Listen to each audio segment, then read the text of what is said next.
post seu, vamos entrar num assunto polêmico, falando de educação ainda, sobre escola cívico-militar.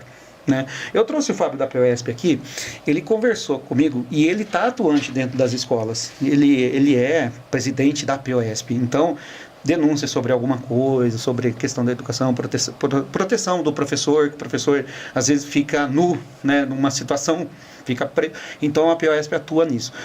Ele comentou sobre a escola cívico-militar. Ele falou assim, a escola cívico-militar, na visão da sociedade, é um problema. Por quê? Vendem errado.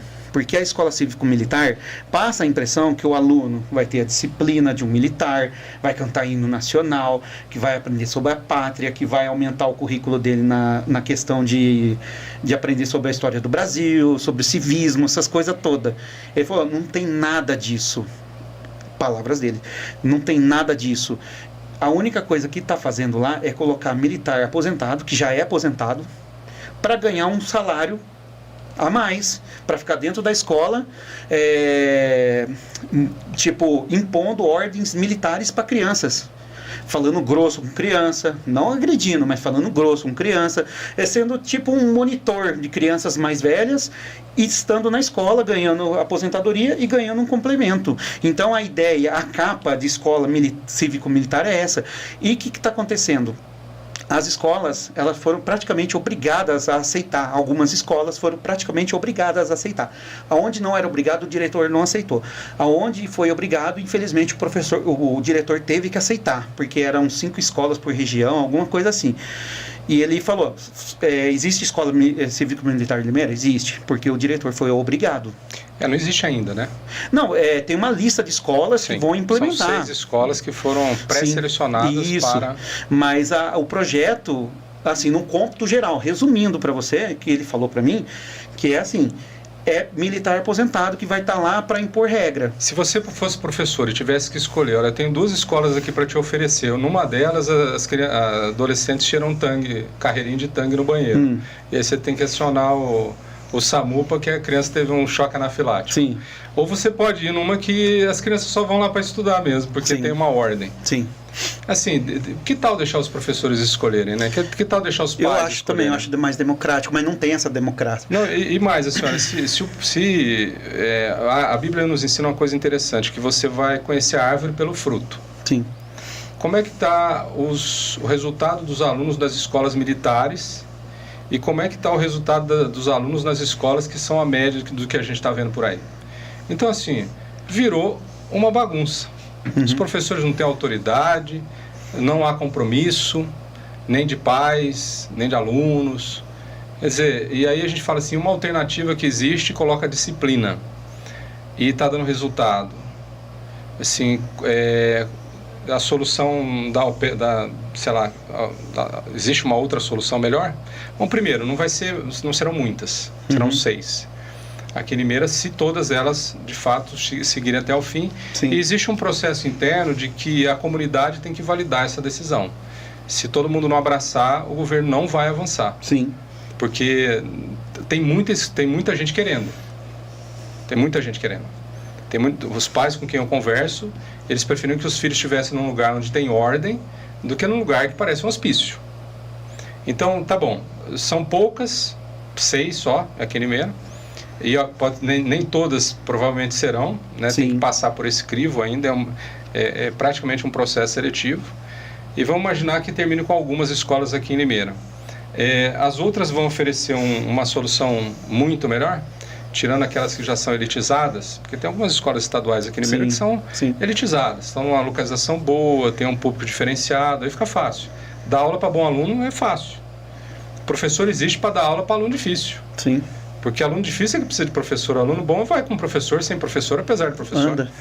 Os autodidatas estão aí, etc. Né? Quem quer vai e aprende. O menino não desmonta fuzil lá no Rio de Janeiro. Quem quer aprende, com professor, sem professor, apesar de professor. Sim. Agora, se a gente põe quem quer aprender no meio de um monte de gente que não tem compromisso para nada, o que vai acontecer? A gente vai favorecer esse que quer estudar, mas está num ambiente horroroso. Ele vai mudar o ambiente e todo mundo vai seguir ele. Ou ele vai ter que se conformar à bagunça instalada, né? Então, eu acho que é melhor dar liberdade para as pessoas, né? Então, Paulo, assim, tem duas questões. A primeira, que eu esqueci de comentar também no final, que os diretores também acabam aceitando por ter poucos funcionários dentro da escola. Então acaba sendo, não, pega o cara, porque eu preciso de monitor aqui. Então ele vai ser um monitor. Então que seja se eu precisar realmente, eu tenho um que vai vir. Porque tem problema de afastamento, problema de adoecimento, problema de não contratação, problema de terceirização de monitor e tudo mais. Então o cara acaba aceitando por isso. Aí o segundo ponto que eu falei pra você, que assim, eu vejo contraditório. Não o que você tá falando, mas o que eu vejo da educação, que é contraditório. Vamos pro lado viés de disciplina, certo? Porque o professor, então, ele não pode fazer essa disciplina, tem que ser um militar para fazer essa disciplina. Por que não dá de volta o poder do professor, em vez de colocar na conta de um militar esse processo de disciplina, que não é pedagógica, é uma disciplina mesmo punitiva, tipo, o aluno está com um problema. A POSP, por acaso, está fazendo uma pressão na Assembleia Legislativa de São Paulo? Eu acredito que sim, com o Gianazzi. Para que a gente volte com a autoridade dos professores? Eu cobro isso na rede social, mas eu não sou ouvido. Porque assim, tá? a POSP podia fazer isso. Uhum. Eu cobro isso. Tem o Gianazzi que é forte poder, lá. Tem capilaridade, tem musculatura para fazer essa cobrança. Mas eu acho que o resumo, Fábio, é assim, na fila de qual escola, na frente de qual escola vai ter fila de pais para matrícula? Para mim é simples assim. Sim. Porque por que tem a OAB? Se o MEC diz que a faculdade está apta a formar advogados, por que a OAB tem que fazer um teste? Porque a OAB não confia no MEC? Ou ainda, né, daí a gente cria o curso preparatório para a OAB. Sim, sim. Eu prefiro um negócio mais prático. As carreiras da tecnologia de onde eu venho, né, minha primeira formação na área de TI, eu programo desde quando os computadores não tinham memória, eles tinham vagas lembranças. Trabalhei na lista telefônica, pra você ter uma ideia. Como eu sou jurássico. Sim. Não, nada. Eu sou de 50 já. E aí, eu que venho da área de TI é o seguinte, você faz uma prova cega. Você põe um desafio. A empresa de tecnologia põe um desafio no mercado e diz, se você resolver, entre em contato com a gente. Sim. E aí, qual que foi o problema que começou a surgir? Meninos de 12 anos começaram a resolver os problemas. Não dá para contratar um menino de 12 anos. Agora, se o sujeito é de tal gênero, de tal cor, de tal peso, de tal idade, tanto faz. Se você resolve o problema, chega mais. Vem com a gente precisa de você que resolve o problema. Eu, conversando com o André Fatala, da Luiza Labs, né, um tempo atrás eu estive lá no braço na empresa que é o braço de tecnologia do Magazine Luiza. Ele disse assim, olha, eu tentei fazer faculdade umas 2, 3 vezes e já desisti. Eu falei, por quê, André? Ele falou, o que se ensina hoje, já faz uns 4 anos que a gente não usa.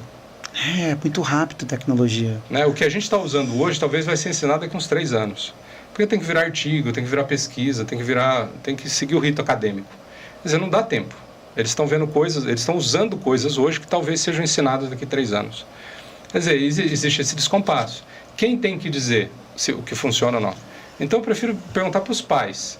Você que nos assiste, se você pudesse escolher entre matricular o seu filho numa escola cívico-militar ou numa escola outra qualquer, tá, rede pública, deixa aí no comentário. Sim. Você matricularia o seu filho em qual escola? Pronto. Sim. O que eu sigo é a mesma coisa, é tipo assim, veja assim, dentro da escola, professor, acho que o militar tem que ficar fiscalizando em torno para evitar tráfico de drogas, essas coisas tudo, e eu acho que tem que dar mais poder pro professor, eu sinto mesmo, eu peguei o final, cara, que o professor ainda tem um pouquinho de autoridade e depois perdeu, foi cada ano perdendo, e a gente hoje... E aquela historinha antiga de que no Japão, a única pessoa que não precisa se curvar ao imperador são os professores. Sim.